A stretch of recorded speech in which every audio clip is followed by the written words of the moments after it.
You want to save time and money on site? Great! In this video, we will show you how to separate on-device commissioning and plant creation. After connecting the inverter via Wi-Fi on-site, you can finish the plant creation and device initialization comfortably remote with the iSolarCloud web portal. So, let's start with the on-site commissioning. Open the iSolarCloud app and click on Local Access at the bottom left. Scan the QR code on the YNet module. Press the orange button 3 times. Click Join to connect to the YNet hotspot and to proceed with the device initialization.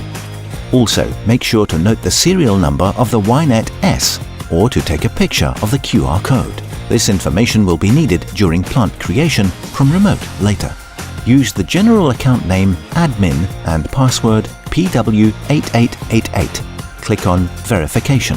The commissioning is split into 2 phases, the network connection and the device initialization.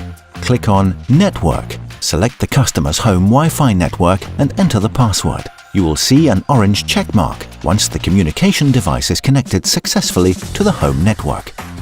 Let's proceed with device initialization. Now you see the inverter model and serial number. Click on Country Region to choose the grid code. Further define your parameters to complete the device initialization.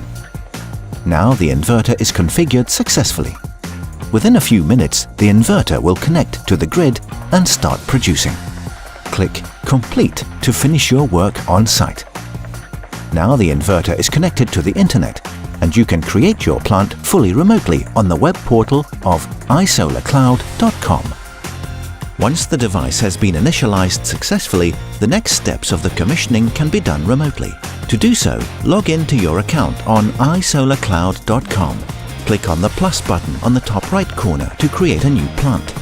Choose your plant name and plant type and fill in the rest of your plant data, like installed power in kilowatt peak, country or region, grid connection type and date.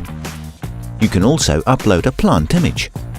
Enter the location of the plant by filling out the plant address field. Fill in the plant owner's email address. The owner will get an email notification that the plant has been created. He or she will receive a link to create an end-user account. Click on Expand to add the feed-in and consumption tariff to calculate the plant revenue. Now you have to add the communication device. Click on Select. Choose the communication device, YNet S. Add the serial number and click on Add. Alternatively, you can click on Identify QR code and upload the QR code picture that was taken on site. It's also possible to directly drag and drop the picture into the box. Click on Create Plant. Your plant was created successfully and has been paired with a device on site. In the section Device Information, you can check the current working status of the devices. The green lights indicate that the devices are communicating with the server, the plant is online and everything is working properly. If you click on Settings, you can check if the grid code was set up correctly on site. If not, you can even redo the full initial grid connection remotely. To do so, click on the checkbox next to the plant name. After that, click on Initial Grid Connection. Choose your country or region and click on Apply Settings. Enter your login password and click on Confirm.